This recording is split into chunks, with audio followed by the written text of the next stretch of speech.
আলোচিত চিত্রনায়িকা এবং পেশাদার চিকিৎসক মিষ্টি জান্নাত হারালেন তার প্রিয় বাবা মোহাম্মদ মকবুল হোসেনকে। বুধবার ৩০শে জুলাই রাজধানীর একটি বেসরকারি হাসপাতালে চিকিৎসাধীন অবস্থায় শেষ নিঃশ্বাস ত্যাগ করেন তিনি।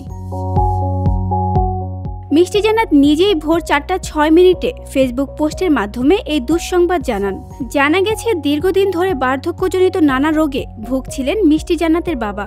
কয়েক মাস আগেও অসুস্থ হয়ে হাসপাতালে ভর্তি হতে হয়েছিল তাকে।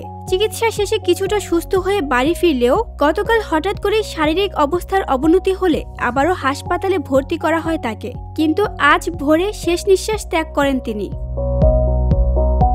তার এই বার্তা প্রকাশের পর থেকেই তাকে শোক ও সমবেদনা জানাতে থাকেন ইন্ডাস্ট্রির সহকর্মী ও ভক্ত শুভাকাঙ্ক্ষীরা। অভিনেত্রী মিষ্টি জান্নাতের বাবা হারানোর এই ঘটনায় অনেকেই পাশে দাঁড়িয়েছেন। মিশা সওদাগর, মামুনুন ইমন সহ অনেকেই শোক প্রকাশ করেছেন।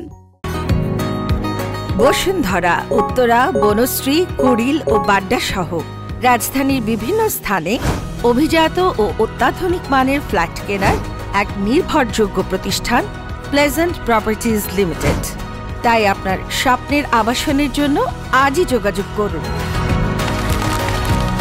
Pleasant properties limited, where destiny matches eventually। ২০১৪ সালে লাভ স্টেশন সিনেমার মাধ্যমে বড় পর্দায় অভিষেক ঘটে মিষ্টি জান্নাতের। তিনি শুধু একজন নায়িকা নন, একজন মানবিক চিকিৎসক হিসেবেও তিনি কাজ করে চলেছেন সমাজের পাশে।